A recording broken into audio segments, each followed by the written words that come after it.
Trust is a rare currency in the wild, and sometimes your only chance to survive is your enemy. In the rivers of Africa, the Nile crocodile, one of the most dangerous predators on Earth, lies motionless on the shore, jaws wide open. A single snap could end almost any life, and yet something unexpected happens. A tiny bird approaches. The Egyptian plover, often called the crocodile bird, doesn't hesitate. It walks straight toward the mouth and steps between the teeth of a living predator. Inside, it begins to work, picking out scraps of food, parasites, even dead tissue. For the crocodile, this is more than tolerance, it's survival. A clean mouth means fewer infections, fewer risks. For the bird, it's a perfect opportunity, easy food, and near total safety, because nothing dares challenge a crocodile.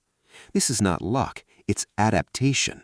The crocodile resists its most powerful instinct to close its jaws, and the bird has evolved to trust the most dangerous creature around it.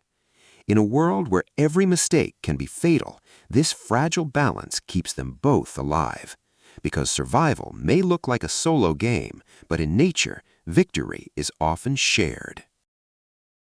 On the plains of North America, an unlikely alliance takes shape. A coyote and an American badger, two very different hunters, work together. The badger is built for digging. With powerful claws, it tears into the ground, breaking into the tunnels of rodents like ground squirrels and prairie dogs. Above the surface, the coyote waits. Fast, alert, and patient, it watches every possible exit. And then the hunt begins. If the prey stays underground, the badger chases it through the tunnels, but if it panics and runs to the surface, the coyote is already there. Perfect timing, no escape. Together, they are far more effective than alone.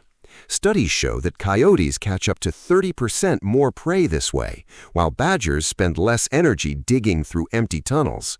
This is a strategy built on complementary skills, speed and vision paired with strength and precision.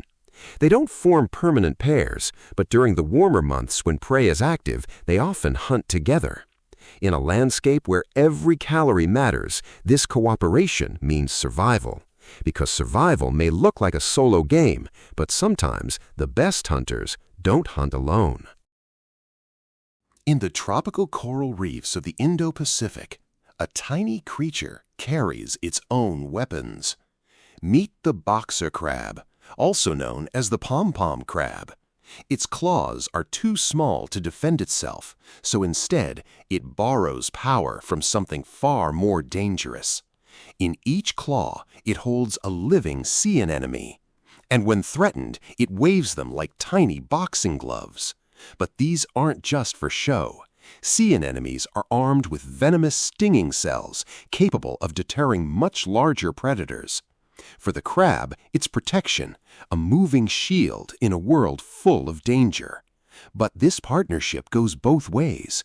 The crab carries the anemones to new feeding grounds, giving them constant access to food. And as it eats, it shares tiny particles, feeding its living weapons.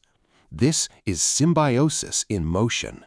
The crab survives without ever evolving strong claws, and the anemones gain mobility they could never achieve alone.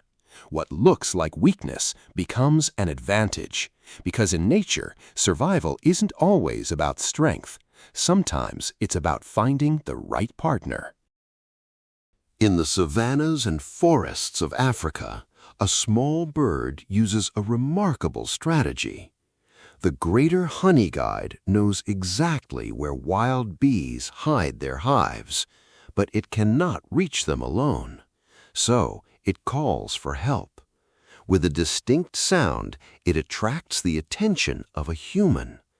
In some cultures, people respond, using special signals to answer the call. Once the connection is made, the bird begins to guide.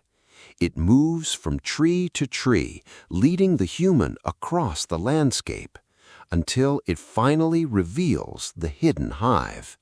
Then the human takes over. Using smoke to calm the bees, they open the hive and collect the honey. But the bird is still waiting, because what remains is exactly what it needs: wax, a resource it cannot obtain on its own. This partnership has existed for thousands of years. Both benefit, both rely on each other, because in the wild, survival isn't always about strength. Sometimes it's about knowing who to trust. In the open ocean, survival often depends on what you can carry with you. The remora has found a different solution. It attaches itself to a shark using a specialized suction disc, a modified dorsal fin. From that moment on, it travels effortlessly, moving through the ocean without spending energy. But this is not just a free ride. As the shark swims, the remora feeds on parasites, dead skin, and scraps of leftover prey. For the shark, it's constant cleaning, reducing irritation, infection, and parasite load. For the remora, it's everything: transport, protection, and a steady source of food. In a vast and dangerous ocean, where hunting alone can be risky, this relationship increases the chances of survival for both. It's a simple exchange, but a powerful one, because in nature, even the most dangerous predator can become an advantage. Survival may look like a solo game, but more often than not, it's a shared journey. Thanks for watching. Subscribe for more.